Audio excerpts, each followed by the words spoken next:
મહેસાણા જિલ્લાના લીંચ ગામની સીમમાં આવેલું પૌરાણિક બિલેશ્વર મહાદેવનું મંદિર પોતાના પરિસરમાં 400થી વધારે બીલીના વૃક્ષો માટે પ્રખ્યાત છે. આના કારણે જ આ મંદિરનું નામ બિલેશ્વર મહાદેવ પડ્યું. લોકોના કહેવા પ્રમાણે આટલા બધા બીલીના વૃક્ષો એક સાથે આજુબાજુના વિસ્તારમાં ખાસ કરીને જોવા મળતા નથી. જાણીએ. અંદર સેવા પૂજા કરું છું અને 5 વર્ષથી એક ધારો સેવા આપું છું. બિલેશ્વર મહાદેવ નામ છે, સ્વયંભૂ બિલેશ્વર મહાદેવ છે. બીલીના વૃક્ષની હિસાબે બિલેશ્વર નામ પડેલું છે અને બહુ જાગૃતિ પુરાતન છે. લગભગ વર્ષોથી બધા એવું કહેતા હોય છે કે 500 વર્ષ, પણ લગભગ 600-700 વર્ષ જૂનું શિવાલય છે. એટલે બધા અહીંયા બહારથી બધા દર્શને આવે છે અને આ લોકો બધા વનભોજન કરવા આવે, ભજન મંડળ વાળા આવે છે, ખૂબ પબ્લિક આવે છે. અમાવસનો મોટો મેળો ભરાય છે અને બહુ સોમવારે બહુ ટ્રાફિક હોય છે. ત્યાં બીલીના વૃક્ષ એની હાથે મેળે ઉગે છે અને એના હિસાબે બિલેશ્વર મહાદેવનું નામ પડેલું. 400થી ઉપર ઝાડ છે બીલીના.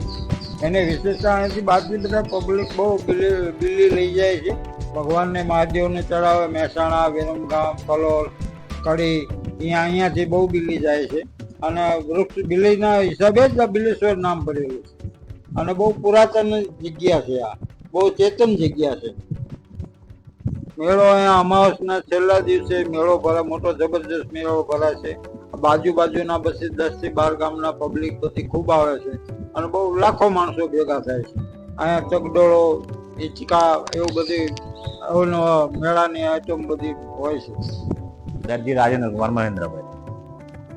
મંદિર લગભગ 600-700 વર્ષ જૂનું મંદિર છે. હાલ તો નવો જીનો ઉદ્ધાર કરેલો હોય, પેલા જૂનું મંદિર હતું અને હાલ ના તબક્કે એવો સારો વિકાસ થયેલો હોય.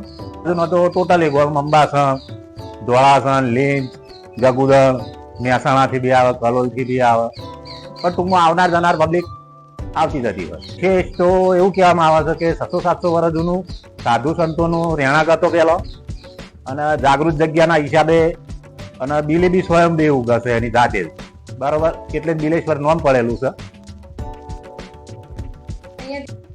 જૂનું જે શિવલિંગ હતું એ અંદર સ્વયંભૂ જે હતું એ અંદર નવું શિવલિંગ ઝાડ સ્થાપિત કર્યું.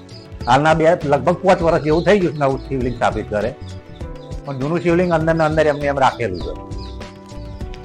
અહીંયા 3 સમાધિ આવેલી છે જે જૂના સાધુઓ રહેતા હતા પહેલા, જે સમય સાથે દેવ થઈ ગયા. નીચે ગણપતપુરીની સમાધિ છે, આ અઘોરી મહારાજની સમાધિ છે અને આ મોતીપુરી મહારાજની સમાધિ છે કે જે લોકોએ દેહ ત્યાગ કર્યો પણ એ અહીંયા જ કરેલો.